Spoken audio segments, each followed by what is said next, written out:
தூங்காதே தூங்காதே டிவிஎஸ்ஏ தூங்காதே விடமாட்டோம் விடமாட்டோம் விடமாட்டோம் விடமாட்டோம் உங்களை தூங்க விடமாட்டோம் உங்களை தூங்க விடமாட்டோம்.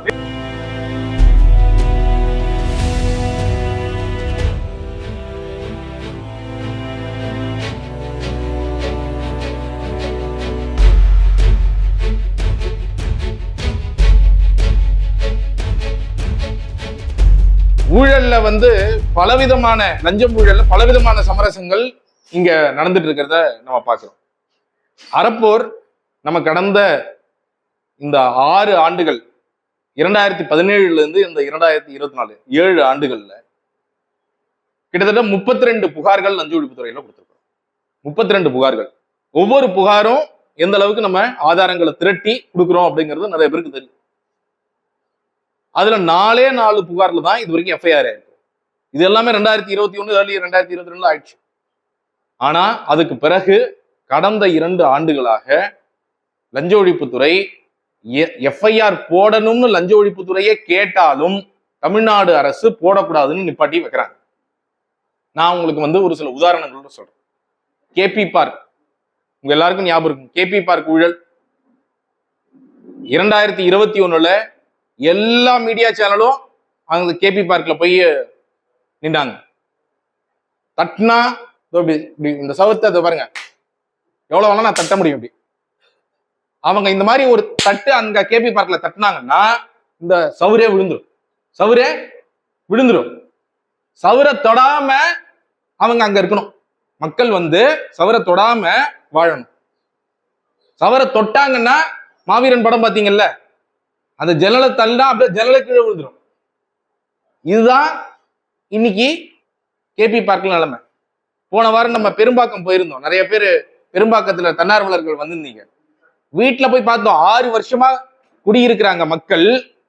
அவங்க சொல்றாங்க, இந்த சவரை தொடாம நாங்க வாழ்ந்துட்டு இருக்கிறோம்.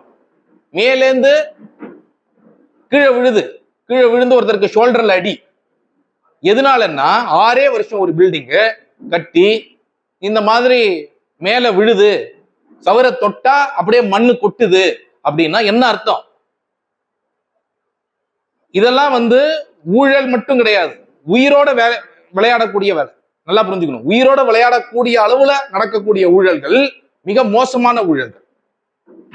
ஒரு மூட்டை சிமெண்ட்டுக்கு எவ்வளவு கட்டணும்? இவ்வளவு. இப்ப இந்த இடம்னா ஒரு மூட்டை சிமெண்ட்டுக்கு 3 மூட்டை மணல்.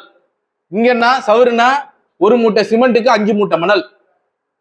காலம் இந்த பீம் இதுக்கெல்லாம் 3 மூட்டை மணல் ஒரு மூட்டை சிமெண்ட்டுக்கு. இதுதான் கொடுத்திருக்கிறாங்க. கேபி பார்க்ல பிஎஸ்டி அப்படிங்கிற நிறுவனத்துக்கு ஸ்பெசிபிகேஷன் கொடுக்குறாங்க. இப்படிதான் நீங்க கட்டணும். ஒரு சதுரடிக்கு நீங்கெல்லாம் நிறைய பேர் வீடு கட்டியிருப்பீங்க. ஒரு சதுரடிக்கு 2018 என்ன ரேட் வீடு கட்டுறதுக்கு சொல்லுங்க. ஒரு சதுரடி நீங்க வீடு கட்டணும் 5 வருஷம் முன்னாடி 6 வருஷம் முன்னாடி கேட்கிறேன், எவ்வளவு இருக்கும் ஒரு சதுரடிக்கு? 1500 1800 1800 ரூபாய் இருக்குமா ஒரு சதுரடிக்கு வீடு கட்டணும்னா? அந்த பிஎஸ்டி நிறுவனத்துக்கு ஒரு சதுரடிக்கு 2600 ரூபாய் கொடுக்கப்பட்டிருக்கு. 2600. அதாவது அதுல ஒரு 1000 ரூபாய் ஒரு சதுரடிக்கு அவர் அடிச்சிடுறாருன்னு வச்சுக்கோ, இல்ல 800 ரூபாய் அடிச்சிடறாருன்னு வச்சு 800 ரூபாய் ஒரு சதுரடிக்கு அடிச்சிடறாரு. அடிச்சுட்டு மீதி 1800 கட்டினா கூட அந்த பில்டிங் எவ்வளவு ஸ்ட்ராங்கா இருக்கும்? 800 ரூபாய் அடிச்சுட்டு 1800 ரூபாய் கட்டியிருந்தா கூட அது எவ்வளவு ஸ்ட்ராங்கா இருந்திருக்கும். ஆனா அந்த பில்டிங் தொட்டா அப்படியே விழுது அப்படின்னு சொன்னா அது எவ்வளவு ஒரு மோசமான ஒரு ஊழல் அப்படிங்கிறது யோசிப்பாரு. அமைச்சர் தாமோ அன்பரசன் உங்க வராரு, சேகர் பாபு அங்க வராரு. சேகர் பாபு அந்த பிஎஸ்டியை காப்பாத்துறதுக்காகவே அங்க வந்தாருன்னு நினைக்கிறேன். ஏன்னா அவரு அங்க வாசல்ல நின்னு சொல்றாரு, தாமோ அன்பரசன் சொல்றாரு, யாராக இருந்தாலும் நாங்கள் நடவடிக்கை எடுப்போம் அப்படின்னு. இவர் பக்கத்துல நின்று இல்ல ஐஐடி அறிக்கை வரட்டும்.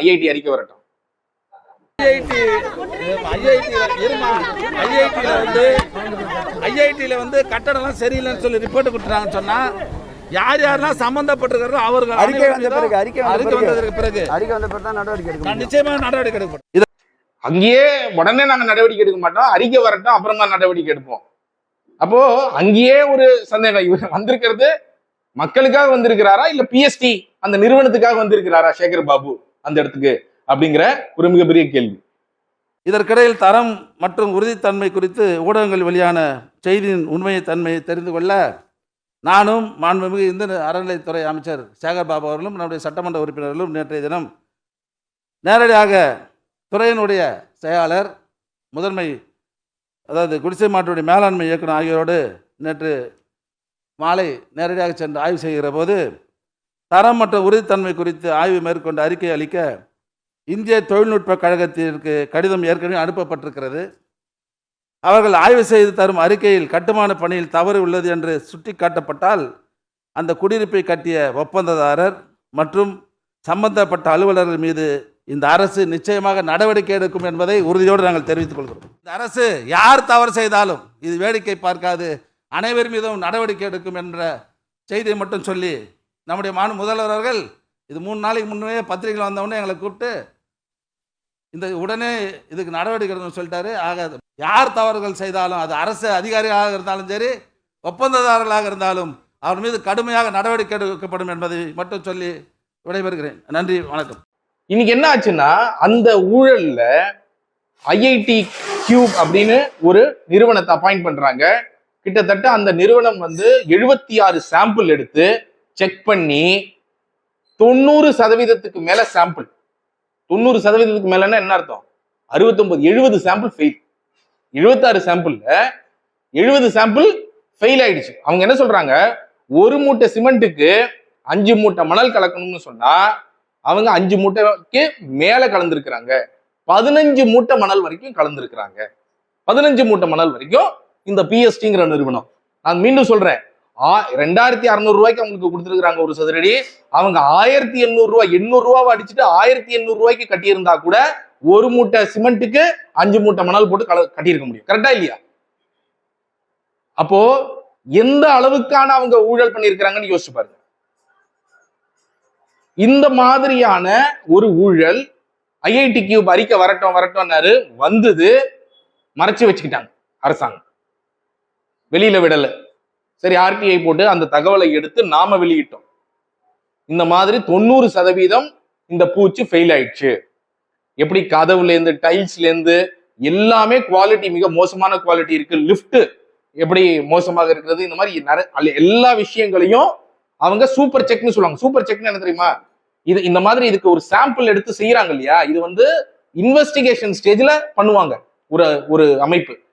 ஆனா அந்த ஐஐடி கியூபை அப்பாயிண்ட் பண்ணி அவங்க அந்த சாம்பிள் 76 சாம்பிளை வெவ்வேறு இடங்கள்ல எடுத்து அந்த என்கொயரியில எல்லாம் அட்டாச் பண்ணிட்டாங்க.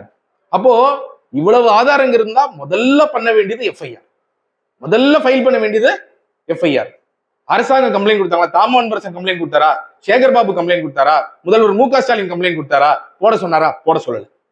இவங்க யாரும் போட சொல்லல. நாம சரி இந்த ஆதாரங்கள் எல்லாத்தையும் ஆர்டிஐல எடுத்து அந்த ஐஐடி கியூப் அறிக்கையும் இணைச்சு எப்படி இவங்க சிங்கிள் பிட் டெண்டரா கொடுத்திருக்காங்க, 2600 ரூபாய்க்கு கொடுத்திருக்காங்க. டெண்டர் கொடுக்கும் போதே 27 கோடி ரூபாய் அரசாங்கத்துக்கு லாஸ். டெண்டர் கொடுக்கும் போதே. அதுக்கு பிறகு இந்த பூச்சி வேலையில இதெல்லாம் இந்த லாஸ் எல்லாம் சேர்த்தீங்கன்னா 40-50 கோடி. அந்த பில்டிங்க 100 கோடிக்கு கட்டின பில்டிங்ல 50 கோடி ரூபாய்க்கு மேல அரசாங்கத்துக்கு இழப்பா தான் இருக்கும். அப்ப அந்த இழப்பை தாண்டி அந்த மக்கள் ஒவ்வொரு நாளும் சந்திக்கிறது. இப்ப 10 நாள் முன்னாடி யார் போனோம்? நம்ம டீம்ல இருந்து போனீங்க இல்லையா? இன்னி வரைக்கும் அந்த பிரச்சனை பாக்குறீங்கல்ல? தட்னா விழரு சவுரு யாரு? இப்ப லிப்ட்ல ஒருத்தர் லிப்ட் ஒழுங்கா வேலை செய்யாம வேற இறந்து போனார் 1 மாசம் முன்னாடி. அப்போ இவ்வளவு மோசமாக இருக்கக்கூடிய விஷயத்தில் கூட அரசாங்கம் லஞ்ச ஒழிப்புத்துறைய என்னெல்லாமோ சொல்லியாச்சு. நான் எந்த எக்ஸ்டென்ட்க்கு போயிட்டேன்னா அந்த இன்வெஸ்டிகேட்டிவ் ஆபீசருக்கு மாவீரன் படம் எல்லாம் போய் பாருங்கன்னு சொல்லிட்டு வந்தேன். மாவீரன் படம் எல்லாம் பார்க்க வச்சோம். எஃப்ஐஆரும் அவங்க ரெக்கமெண்ட் பண்ணியாச்சு. நீங்க எல்லாம் பண்ணிட்டு இன்னைக்கு அரசாங்கம் பல மாதங்களாக அனுமதி கொடுக்காம வச்சிருக்க. எஃப்ஐஆருக்கு அனுமதி கொடுக்கல அரசு. 2 வருஷம் ஒரு ஆரம்ப கட்ட விசாரணை, 2 மாசத்துல பண்ண வேண்டிய ஆரம்ப கட்ட விசாரணை லஞ்ச ஒழிப்புத்துறை 2 வருஷம் பண்றாங்க. எதுக்கு இதுல ஆரம்ப கட்ட விசாரணை? எஃப்ஐஆர் நேரடியா போட முடியுமா? முடியாதா? இவ்வளவு ஆதாரம் இருக்கு, எஃப்ஐஆர் போட்டு நடவடிக்கை எடுக்கணும். எஃப்ஐஆர் போட்டாச்சுன்னு சொன்னா நமக்கு ஒரு லீகலா நம்ம நாளைக்கு கோர்ட்டுக்கு போறதுல இருந்து நிறைய விஷயங்களுக்கு கேள்வி கேட்க முடியும். இவங்க சரியா இன்வெஸ்டிகேஷன் பண்ணலாம், வேற ஒரு இன்வெஸ்டிகேட்டிங் ஏஜென்சி பண்ண வைக்க முடியும், நிறைய விஷயங்கள் நம்மளால செய்ய முடியுங்கிறதுனால இவங்க எஃப்ஐஆரே போடாம, அப்போ இன்னைக்கு முதல்வர் மு.க. ஸ்டாலின் என்ன பண்றாரு? ஓட்டு வந்து நம்மளோட ஓட்டு தேவை, ஆனா டீலும் பிஎஸ்டியோடையா? மக்களுக்காக வேலை பார்க்கணுமா, பிஎஸ்டிக்காக வேலை பார்க்கணுமா முதல்வர் ஸ்டாலின்? அப்ப இதுதான் இன்னைக்கு வந்து வைக்கக்கூடிய மிக முக்கியமான விஷயம். இந்த காப்பி தூள் நம்ம அனுப்புறோம். இந்த காப்பி தூள் வந்து தூங்குறவங்களுக்கு அனுப்பலாம். நிறைய பேர் என்கிட்ட சொன்னாங்க, சார் தூங்குறவங்களுக்கு அனுப்பலாம், தூங்குற மாதிரி நடிக்கிறவங்களுக்கு போய் அனுப்புறீங்களே அப்படின்னு கேட்டாங்க. கரெக்டா? தூங்குறவங்களுக்கு போய் அனுப்பலாம், தூங்குறாங்க அப்படின்னா காப்பி தூள் அனுப்பி எழுப்பிடலாம். தூங்குற மாதிரி நடிக்கிறாங்களே இவங்களை எப்படி நீங்க எழுப்ப போறீங்க அப்படின்னு கேட்டாங்க. சரி, நம்ம ஃபர்ஸ்ட் காப்பி தூள் அனுப்பி ட்ரை பண்ணுவோம். நம்ம சொல்றது என்னன்னா, நீங்க நடிக்கிறீங்கிறது நம்ம எல்லாருக்கும் தெரியும், ஆனா தூங்கிட்டு இருக்கிறாங்க, ஏன் ஒரு எஃப்ஐஆர் கூட ஃபைல் பண்ணல, இதை அனுப்புவோம். ஒருவேளை இதுக்கு ரெஸ்பாண்ட் பண்ணலன்னா நாளைக்கு பூட்டு போட வேண்டியதா இருந்தா பூட்டும் போடலாம், பூட்டும் அனுப்ப வேண்டிய அவசியம் இருக்கலாம் நாளைக்கு லஞ்ச ஒழிப்புத்துறைக்கு. விட மாட்டோம், விட மாட்டோம், விட மாட்டோம், விட மாட்டோம், உங்களை தூங்க விட மாட்டோம், உங்களை தூங்க விட மாட்டோம். எஃப்ஐஆர் போடு, எஃப்ஐஆர் போடு, எஃப்ஐஆர் போடு, எஃப்ஐஆர் போடு, ஊழல்வாதிகள் மீது எஃப்ஐஆர் போடு, ஊழல்வாதிகள் மீது எஃப்ஐஆர் போடு, எஃப்ஐஆர் போடு, எஃப்ஐஆர் போடு, எஃப்ஐஆர் போடு, எஃப்ஐஆர் போடு, ஊழல்வாதிகள் மீது எஃப்ஐஆர் போடு, ஊழல்வாதிகள் மீது எஃப்ஐஆர் போடு.